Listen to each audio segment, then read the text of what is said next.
और आइए अब शुरुआत करते हैं और आपको बताते हैं कि आखिर बर्लिन में क्या कुछ खास हो रहा है रूस यूक्रेन युद्ध को लेकर। अपने आप में यह खबर बहुत महत्वपूर्ण हो जाती है। क्या इस खबर के मायने और जमीनी हकीकत क्या कुछ कह रही है, क्योंकि साफ तौर पर शांति के पक्ष में जिस तरह से दोनों देश बढ़ते हुए नजर आ रहे हैं, ट्रंप की मध्यस्थता कराने की जो नीति है उसमें आगे क्या कुछ निकलकर सामने आ रहा है, सब कुछ बताएंगे अपनी इस स्टोरी के जरिए। और क्योंकि बर्लिन से रूस यूक्रेन युद्ध को लेकर उम्मीद की बड़ी खबर सामने आई है। अमेरिका, यूरोप और नाटो नेताओं के साथ मैराथन बैठक के बाद शांति समझौते की संभावनाएं और मजबूत हुई हैं। यूक्रेन को नाटो जैसी सुरक्षा गारंटी का भरोसा मिला है। वहीं कई अहम मुद्दों पर सहमति बनती हुई दिख रही है। हालांकि जमीनी हालात अब भी तनावपूर्ण है। बर्लिन वार्ता से निकली इन बड़ी उम्मीदों के बीच जंग और कूटनीति जैसे दोनों मोर्चों पर क्या चल रहा है, आइए जानते हैं। बर्लिन की मैराथन बैठक से निकली उम्मीद की किरण ने यूक्रेन में शांति की कोशिशों को पहले से और करीब ला दिया है। 2 दिनों की जद्दोजहद के बाद अमेरिका, यूरोप और नाटो नेताओं की ज़ेलेंस्की के साथ मंथन से जंग खत्म होने की उम्मीद बढ़ गई है, क्योंकि शांति की राह में बने सबसे बड़े रोड़े से ज़ेलेंस्की ने पहले ही किनारा कर लिया है। जबकि यूरोपियन यूनियन में यूक्रेन के शामिल होने को लेकर मॉस्को ने कोई ऐतराज नहीं होने के संकेत दे दिए हैं। बर्लिन की बैठक में यूक्रेन को एक और अहम कूटनीतिक सफलता हासिल हुई है, जिसमें कीव के लिए सुरक्षा गारंटी की बात कही गई है। यानी अमेरिका सहित यूरोप ज़ेलेंस्की के उन शर्तों पर अपनी रजामंदी दे दी है जिसमें यूक्रेन के लिए नाटो जैसी सुरक्षा गारंटी की मांग की गई थी। यूरोपीय नेताओं ने यूक्रेन में शांति समझौते के लिए संयुक्त अंतर्राष्ट्रीय बल तैनात करने का प्रस्ताव दिया है, जो अमेरिका समर्थित मजबूत सुरक्षा गारंटी का हिस्सा होगा। यूक्रेन के लिए ये सुरक्षा गारंटी नाटो के आर्टिकल 5 जैसी सुरक्षा हो सकती है, यानी एक पर हमला सब पर हमला माना जाएगा। हालांकि ट्रंप प्रशासन ने सैद्धांतिक रूप से सहमति तो दे दी है, लेकिन कीव के सामने ये शर्तें भी रख दी है कि प्रस्ताव अनिश्चित काल तक खुला नहीं रहेगा। अब अमेरिका की तरफ से सुरक्षा गारंटी को सीनेट के समक्ष रखने की योजना है। योजना को औपचारिक संधि के रूप में मानने को लेकर स्पष्टता फिलहाल सामने नहीं आई है, लेकिन बर्लिन वार्ता से उत्साहित राष्ट्रपति ट्रंप ने कहा है कि उनकी रूसी राष्ट्रपति पुतिन से कई दौर की बातचीत हुई, जिसके बाद उन्हें भरोसा है कि सभी पक्ष समझौते के काफी करीब पहुंच चुके हैं। क्षेत्रीय नियंत्रण को लेकर मतभेद शांति की राह में अब भी सबसे बड़ी चुनौती बनी हुई है। हालांकि कई दौर की बातचीत के बाद पूर्वी डोनबास में क्षेत्र के रियायतों को लेकर मॉस्को की मांग पर भी मतभेद कम हुआ है। बहरहाल शांति के मुद्दे पर तकरीबन 90% मुद्दों को सुलझा लिया गया है, लेकिन जिस मुद्दे पर अभी सहमति बाकी है, जिस पर इसी हफ्ते चर्चा होने की उम्मीद है, उधर बर्लिन में ज़ापोरिज़िया परमाणु ऊर्जा संयंत्र के भविष्य को लेकर समझौते पर सहमति बनती दिख रही है।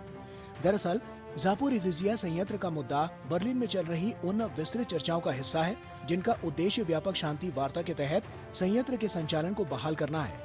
इस बीच ज़ेलेंस्की के क्रिसमस के दौरान युद्ध विराम के प्रस्ताव पर क्रेमलिन ने कहा है कि ये इस बात पर निर्भर करेगा कि शांति समझौता होता है या नहीं। बर्लिन में हुए बातचीत के सकारात्मक नतीजे के बाद भी दोनों देशों के बीच घमासान जारी है। यूक्रेन ने एक वीडियो जारी करते हुए दावा किया कि रूस की अत्याधुनिक किलो क्लास पनडुब्बी को अंडर वाटर ड्रोन हमले में तबाह कर दिया गया। वहीं रूसी रक्षा मंत्रालय ने भी एक वीडियो जारी किया है, जिसमें पूर्वी यूक्रेन में बढ़त हासिल करते हुए वारवारविका में रूसी झंडों के साथ सैनिक को खड़ा होते हुए दिखाया गया है। ऐसे में आते हैं अब अपनी खबर पर, और साफ तौर पर यूक्रेन में जो स्थितियां हैं वो किस ओर इशारा कर रही हैं, और बर्लिन में क्या कुछ खास हो रहा है, और क्या शांति की जो राह है वो निकलती हुई नजर आ रही है। आइए इसी पर चर्चा करते हैं। Retired lieutenant general Sanjay Kulkarni हमारे साथ जुड़ रहे हैं, farmer director general infantry. Sir, बहुत स्वागत आपका। शुरुआत इसी से कि आखिर में जो वहां पर बैठक हो रही है, क्या वो शांति का रास्ता खोलती हुई नजर आ रही है? तमाम संकेत ऐसे दिख रहे हैं, लेकिन क्या आपको लगता है अभी भी कोई पेच ऐसा है जो फंसा हुआ है, जिसकी वजह से शांति की राह भी मुश्किल नजर आ रही है? क्योंकि 2 अलग अलग तरह की बातें सामने आ रही हैं। आपको क्या लगता है इस पूरी बैठक से कि किस तरह से रशिया और यूक्रेन के बीच जो अभी तक जो कॉन्फ्लिक्ट हमने देखा है वो अब अपने अंतिम दौर में आता हुआ नजर आ रहा है? आपको क्या लगता है? गौरव जी, बहुत बहुत धन्यवाद। इसमें कोई शक नहीं कि 1390 दिन का ये जो युद्ध है, इसकी समाप्ति के लिए अमेरिका बहुत प्रयास कर रहा है, और पुतिन ने भी मानते हैं कि ट्रंप का प्रयास जबरदस्त है कि इस लड़ाई को किस तरीके से समाप्त किया जाए।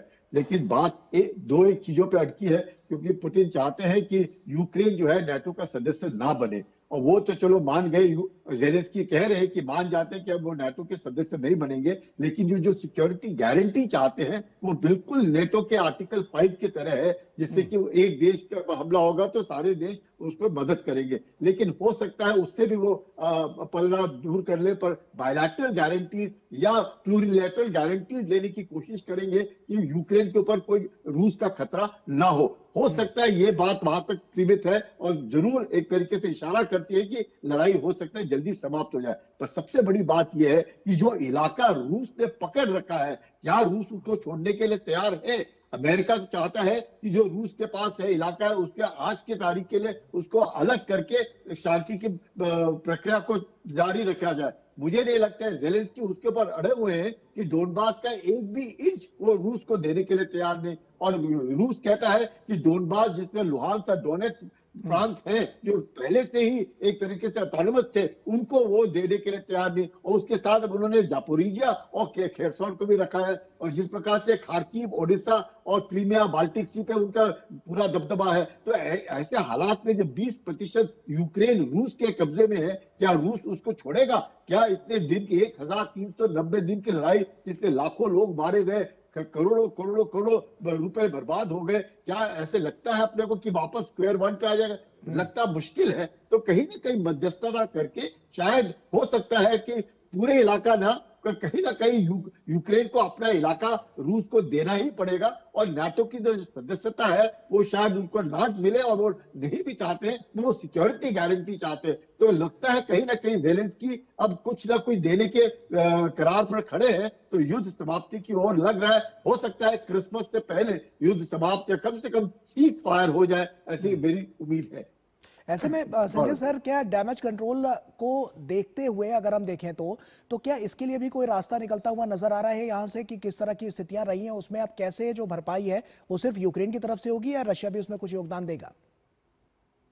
देखिएगा, जो पूरा का पूरा है, जो फ्रोजन एसेट्स है, $300 बिलियन है। अमेरिका ने एक तरफ से कहा है कि $100 बिलियन से उसका वो पूरा का पूरा दोबारा यूक्रेन को बनाने की कोशिश करेंगे। पर मेरी एक ऐसे मेरे को लगता है कि सांप भी मरे और लाठी भी ना टूटे। तो ऐसे इसमें जो कम से कम जो ईस्ट यूक्रेन है, जो 20% का भाग जो रूस के पास है, अगर उसको ईस्ट यूक्रेन कह करके रखा जाए, और वेस्ट यूक्रेन तो यूक्रेन के पास ही है, जैसे सेकेंड वर्ल्ड वॉर में जर्मनी का हुआ, वेस्ट जर्मनी और ईस्ट जर्मनी, और ईस्ट जर्मनी रूस के नीचे था और वेस्ट जर्मनी वेस्ट के नीचे था। उसी माफिक जो अगर कुछ एक तरीके से बात बनती है तो कम से कम ईस्ट यूक्रेन बना करके इलाका जो है रूस के कंट्रोल में रखा जाए और फिर धीरे धीरे करके आगे करके बात बढ़े। लेकिन बहुत जरूरी है कि युद्ध समाप्त होना चाहिए, क्योंकि पूरा विश्व इसकी परेशानी हो रही है। यूरोप को सबसे ज्यादा परेशानी तो यूरोप को ही है, और यूरोप को भी इस बात का एहसास होने लगा है कि अमेरिका शायद उनकी सहायता ना करे। अगर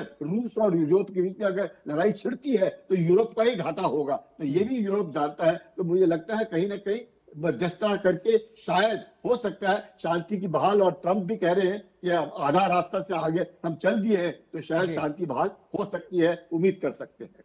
चलिए संजय जी, आप बने रहिए हमारे साथ, हम देखेंगे आगे इन तस्वीरों में भी कि किस तरह से अब आगे जो ये कॉन्फ्लिक्ट है वो किस ओर जाता हुआ नजर आता है, क्या शांति वहां पर बन पाती है। आप बने रहिए हमारे साथ, क्योंकि वक्त यहाँ पर एक छोटे से ब्रेक का हो गया है। ब्रेक के उस पार जब लौटेंगे तो बांग्लादेश से जुड़ी हुई खबर आपको दिखाएंगे और उसी पर चर्चा करेंगे। छोटा सा ब्रेक ले रहे हैं, जल्द हाजिर होता है।